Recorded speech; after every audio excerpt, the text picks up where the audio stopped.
उसको denting painting colouring कौन करेगा? ज्यादा घर बनाना भी बड़ा दुखदाई होता है, समझ गया?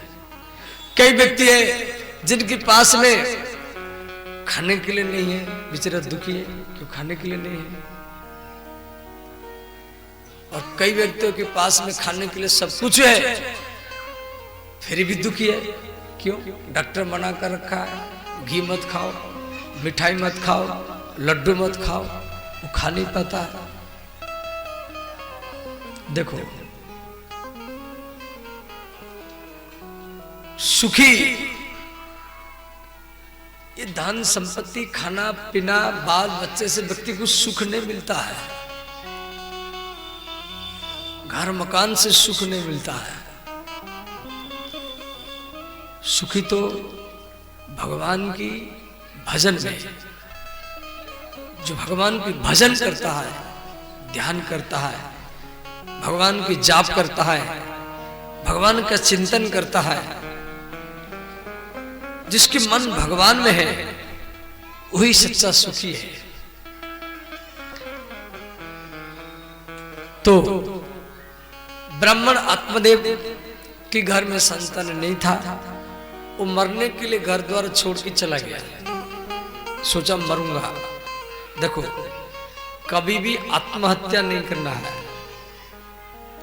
पति से, पत्नी से, सास ससुर से, पड़ोसी से, भाई से कोई भी टेंशन आए आत्महत्या नहीं करना। सहन करो, सहन करो, सहन करो। यदि सहन कर नहीं पाते तो घर द्वार छोड़ दो, वृंदावन चले जाओ। अब आप बोलेंगे बाबा वृंदावन जाएंगे तो वहां कौन खाने के लिए देगा, पहनने के लिए कौन देगा?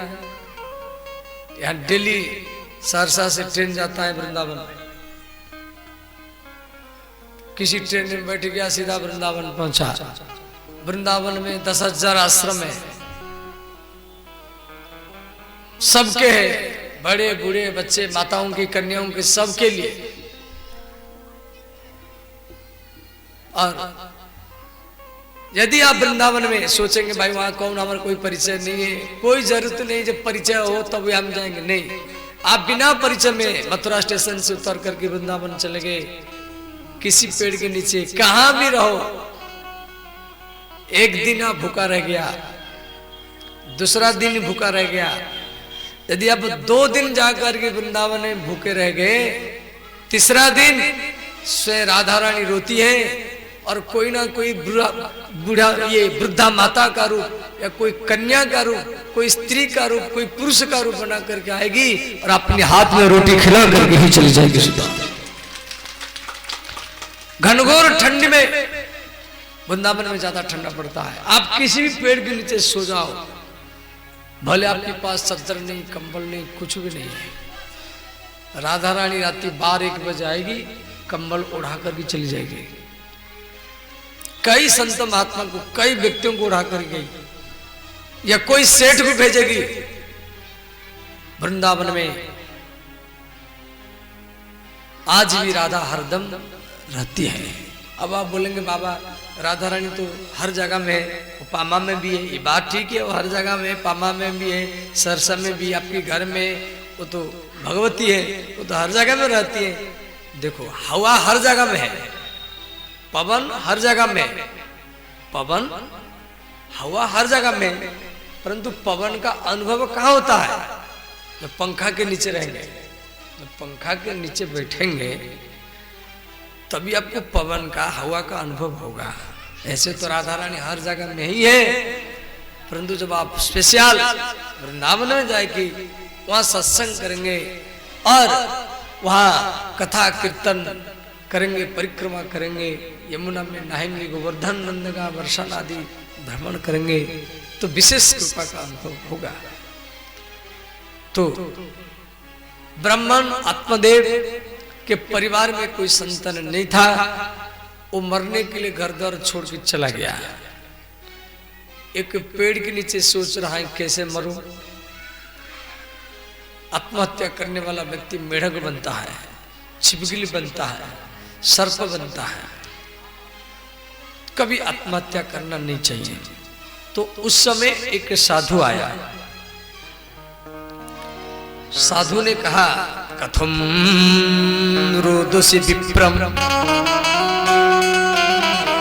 काते चिंता बलिरियसी। कथम रोदसी विप्रम, हे विप्र, हे ब्राह्मण, आप क्यों रोते हैं? अब कोई व्यक्ति रो रहा है और आप उसको बोलेंगे भैया क्यों रोता है, देखना वो ज्यादा रोएगा। तो ब्राह्मण और जोर जोर से रोने लगा। साधु ने कहा, ब्राह्मण देव क्यों रोते हैं, क्या कारण है बताओ।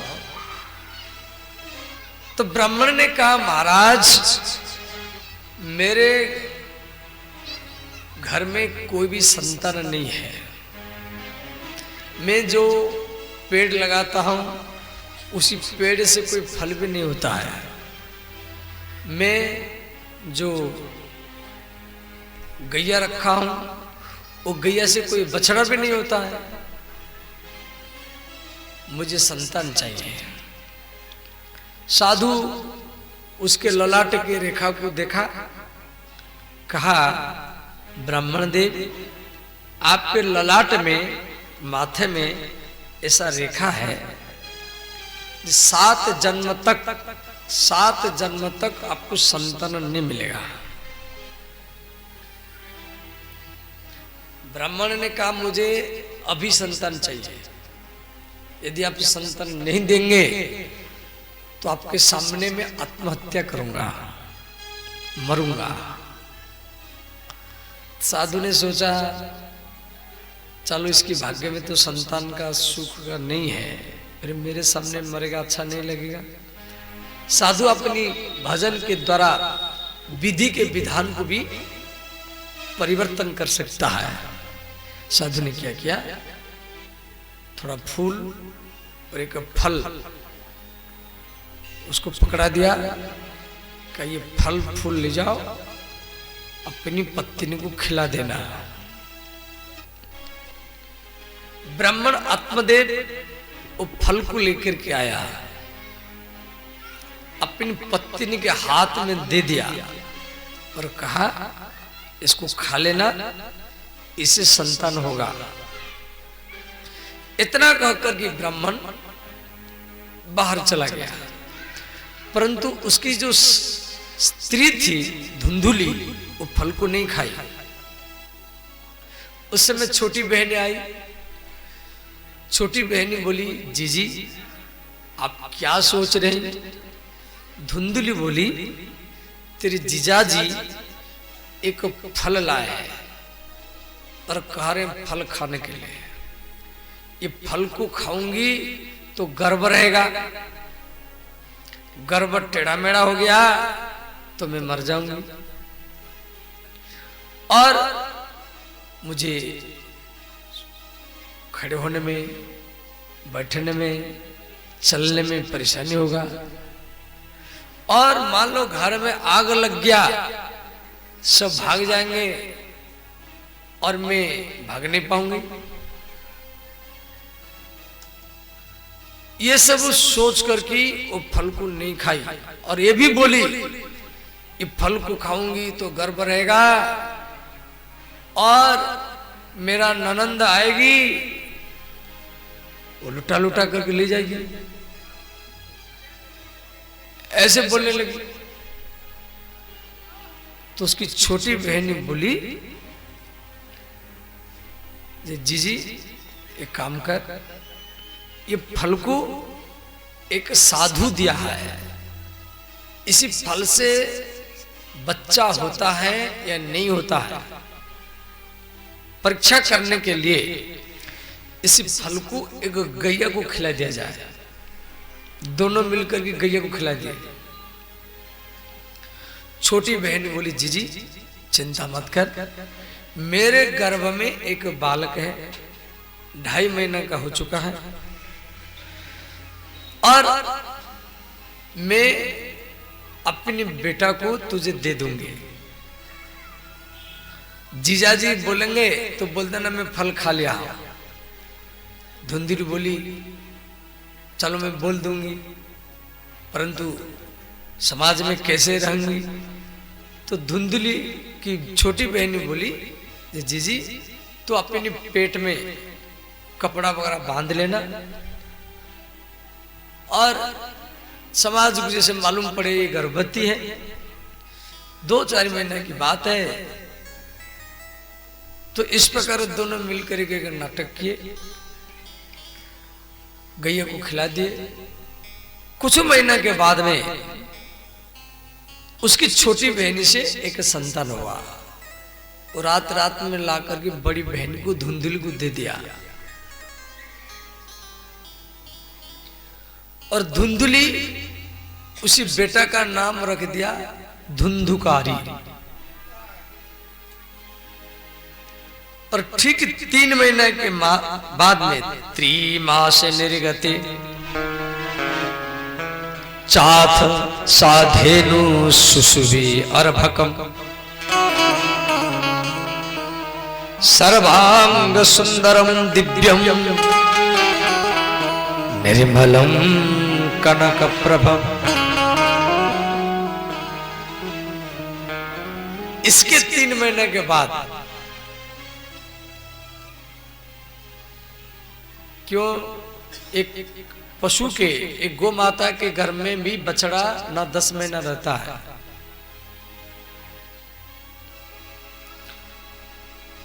तो इसके 3 महीने के बाद में वो गैया से एक बालक जन्म लिया, बछड़ा नहीं बालक।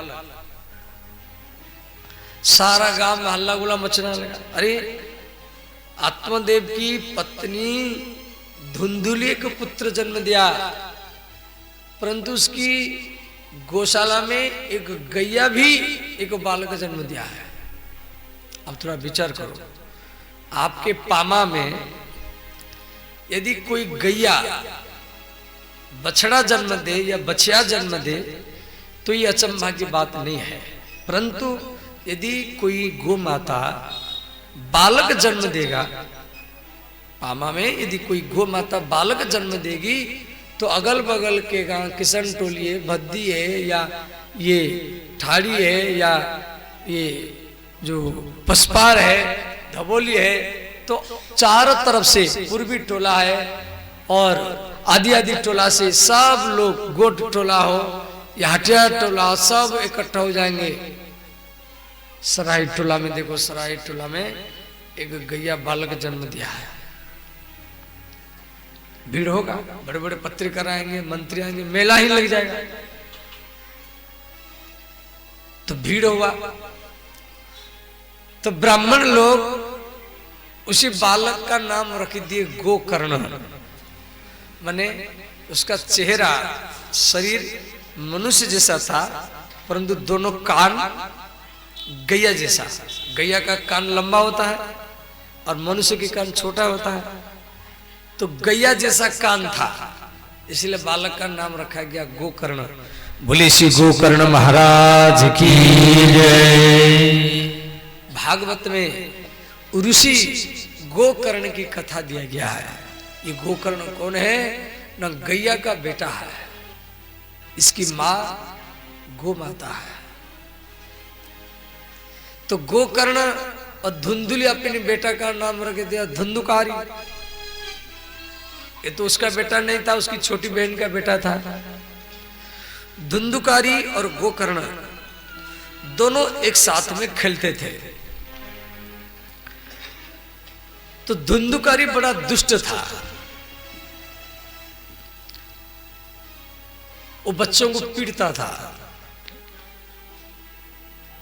रात में किसके घर में जाकर के आग लगा देता था। छोटे छोटे कुत्ता कुतिया के जो बच्चे हैं, कुत्ता कुतिया के बच्चे, उनको उठा करके वो कुआं में डाल देता था। इतना दुष्ट था, लड़ता था। और ये गोकर्ण महाराज पंडित थे, ज्ञानी थे, संयमी थे, शांत थे, संयमी थे। तो आत्मदेव मन में विचार किया, जब से ये धुंधुकारी जन्म लिया तब से मेरे घर में लड़ाई झगड़ा शिकायत। पहले जन्म नहीं हुआ था अच्छा था, जन्म नहीं हुआ था अच्छा था, परंतु जब से जन्म लिया तब से मेरे घर में लड़ाई झगड़ा, हर रोज लड़ता रहता है किससे। देखो फिर ये मरने के लिए सोचा। ध्यान देना, पहले संतान नहीं था, मरने के लिए गया था। अब संतान क्यों हुआ, इसीलिए मरने के लिए जा रहा है। और यही काम हम भी करते हैं।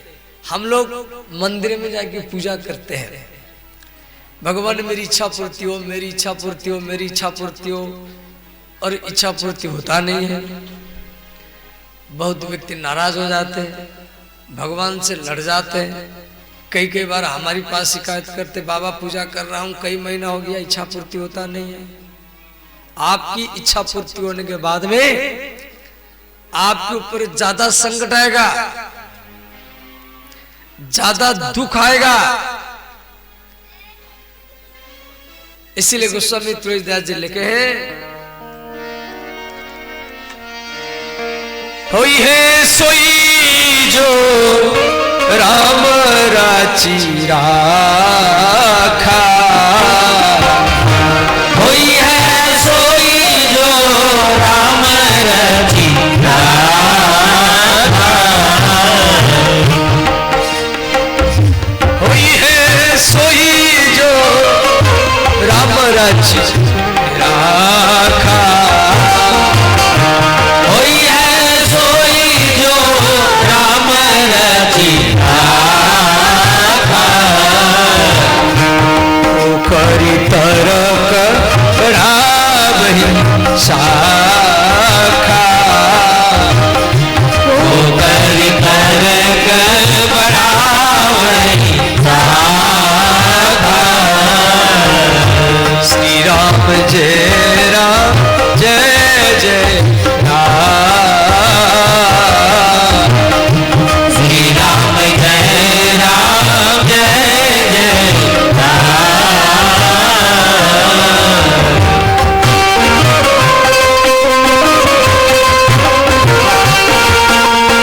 श्री राधे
पूजा करो, परंतु अपनी इच्छा का पूर्ति करने के लिए पूजा मत करो। प्राय 99.9% व्यक्ति अपनी इच्छा को पूर्ति करने के लिए पूजा करते हैं। 99% लोग मेरी इच्छा पूर्ति हो, मेरी इच्छा पूर्ति हो, हे दुर्गा मैया, हे महादेव बाबा, हे गुरुजी, हे हनुमान जी। अब कुछ का इच्छा पूर्ति हो जाता है, कुछ का होता नहीं है, फिर दुखी हो जाता है। देखो आप मंदिर में आप पूजा करो, बहुत अच्छा है, परंतु भगवान को ये कहना जो भगवान मेरी जो इच्छा है उसको पूर्ति मत कीजिए, और आपकी जो इच्छा है, हे गोविंद, हे दुर्गा मैया, हे हनुमान बाबा, हे महादेव, आपकी जो इच्छा है वो हमसे करवा लीजिए, हमारी जो इच्छा मत करिए। दुख का कारण आपकी इच्छा है। आशा ही परम दुखम, आशा ही परम दुखम, नैराश्यो परमं सुखम।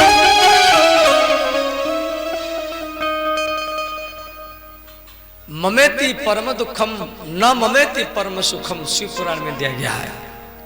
ये मेरा है, यही दुख का कारण है। मेरा घर है, मेरी पत्नी है, मेरे बच्चे, मेरा संपत्ति है, ये कब तक मेरा मेरा करते रहेंगे? और जितना व्यक्ति मेरा मेरा करते गए सब मरते गए। वही जमीन पड़ा है उसको अपना नाम पर कर देते, फिर उसके बच्चे होते, वो बोलते हम मेरे पिता का था तो हमारा हो गया, फिर उसके बच्चे हो जाते, वो बोलते हमारे पिताजी मर गए अब हम अपने नाम पर करेंगे। 1000 पीढ़ी मर चुके, कितना 1000 पीढ़ी, जितना सब अपना नाम पर करते गए सब मरते गए, और जमीन आपका नहीं हुआ, कब तक करते रहेंगे? इसीलिए भगवान महादेव कह रहे उमा, संपूर्ण शास्त्रों का, चारों वेदों का सार मैं बता दे रहा हूं। मां पार्वती बोली नाथ बताइए क्या सार है?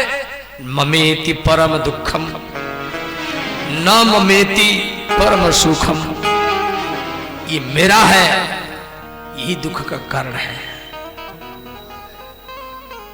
ये मेरा नहीं है, हे भगवान, ये मेरा नहीं है, ये मेरा नहीं है, ये मेरा नहीं है, ये मेरा नहीं है, सब कुछ आपका है, यही सुख का कारण है। वे सुख दुख तो आपके हाथ में है, तो आपकी समझ में, आपके दिमाग में कोई थोड़ा सा आपका बात को नहीं माना तुरंत नाराज हो जाएंगे। भाई आपका बात यदि कोई नहीं मानेगा, आप अहंकार से बोल रहे हैं ये होना चाहिए और वो नहीं मान रहा है तो क्रोध आएगा। कामात भयात क्रोध, काम से ही क्रोध पैदा होता है और क्रोध से बुद्धि नाश होता है, और बुद्धि नाश होने के बाद में व्यक्ति सदा के लिए गिर जाता है। इसीलिए संसार में कुछ भी हमारा नहीं है, ना घर हमारा, ना पत्नी हमारा, ना बच्चे हमारा है, ये शरीर हमारा नहीं है, ये शरीर देह भी हमारा नहीं है।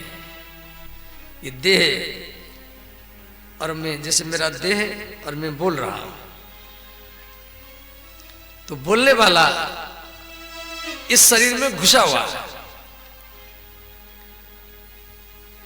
अब यदि आपका शरीर आपका है, ध्यान देना, यदि देह आपका है जिसको आप खिला रहे हैं पिला रहे हैं, अब आत्मा चला गया, व्यक्ति मर गया, और जिस शरीर को आप अपना मानते थे, माता पिता मानते थे, या पत्नी मानते थे, या बेटा बेटी मानते थे, वो शरीर वो देह अभी भी आपके घर में है, तो रोना क्या जरूरत है? भाई रोना तो नहीं चाहिए। जो शरीर को आप खिलाया पिलाया, कपड़ा पहनाया, माता पिता मानते थे, बेटा बेटी मानते थे, या पति मानते थे, और आज आत्मा चला गया, भगवान चले गए भीतर से, तो वो शरीर आपके घर में है, तो रोना क्या जरूरत है? रोना तो नहीं चाहिए, रोना नहीं चाहिए। अब आप इसीलिए रो रहे हैं जी बाबा आंख तो है, मरने के बाद में भी आंख है, परंतु आंख देख नहीं रहा है, इसलिए रो रहे हैं। मरने के बाद में भी कान है, परंतु कान सुन नहीं रहा है। मुख भी है, मुख बोल नहीं रहा है। हाथ भी है, हाथ हिल नहीं रहा है। पैर भी है, पैर चल नहीं रहा है, इसलिए परिवार के लोग रो रहे हैं। अब यहां समझने के बाद ध्यान देना, जो आंख में देख रहा था,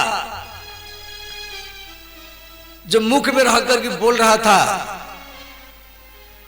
जो हाथ में रह करके हिल रहा था, पैर में रह करके चल रहा था, कान में रह करके सुन रहा था, वो देह से, उस शरीर से वो निकल गया,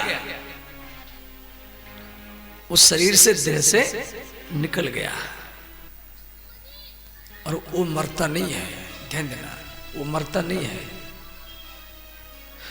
उसको आग जला नहीं पाएगा,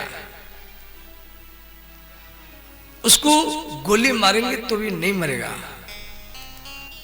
गीता में कहा गया नैनम छिंदन्ति शस्त्राणि, उसको शस्त्र से काट नहीं सकते। नैनम दहति च पावकः, पावक माने अग्नि, अग्नि उसको जला नहीं पाएगा। जो आंख में देख रहा था, मुख में बोल रहा था, कान में सुन रहा था, वो देह से, उस शरीर से निकल गया और वो आग में जलेगा नहीं, तलवार से कटेगा नहीं, उसको अपना मानना है। ये देह को हम अपना मान रखे, यही दुख का कारण है। देह का जन्म माता पिता से होता है, ध्यान देना, इस शरीर का जन्म माता पिता से होता है, परंतु शरीर में रह करके जो देख रहा है, कान में सुन रहा है, मुख में बोल रहा है, कान हाथ में हिल रहा है, पैर में चल रहा है, वो माता पिता से नहीं आता है, वो भगवान से आता है। उसको अपना मानना है, जिसको आप बोलते हैं जीवात्मा। शरीर और जीवात्मा ये दोनों अलग है। जीवात्मा इसमें घुसा हुआ है, ये किराए का मकान है, मरना निश्चित है। आपको ये घर को, ये जो शरीर रूपी घर है, इसको छोड़ के जाना है।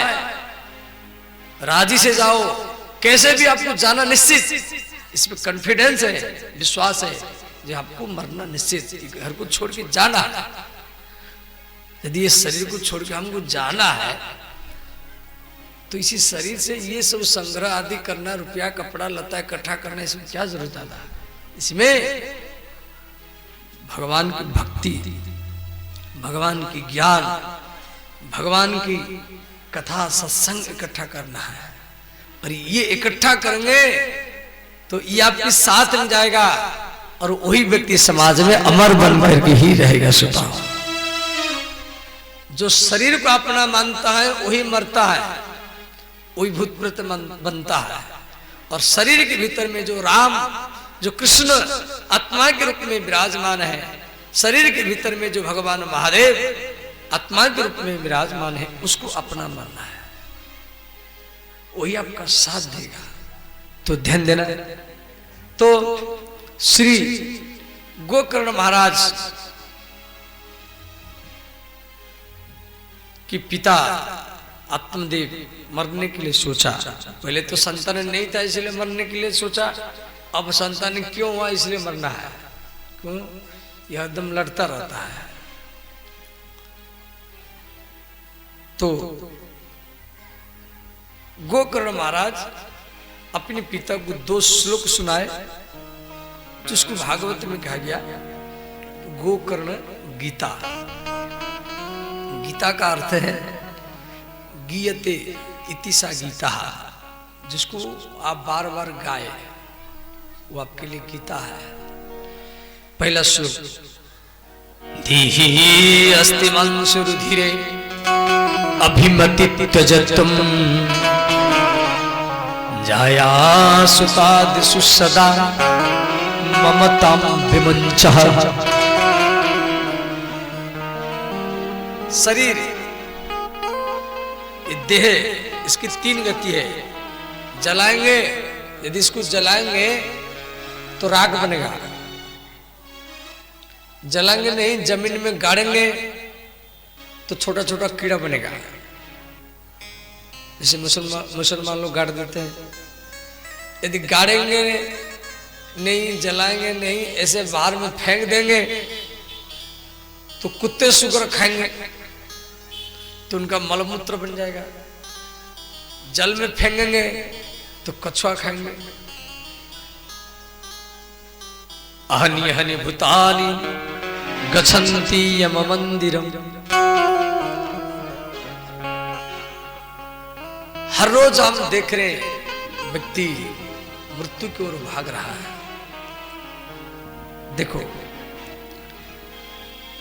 इसीलिए हम इसी शरीर में है और इसी शरीर में रह करके इसी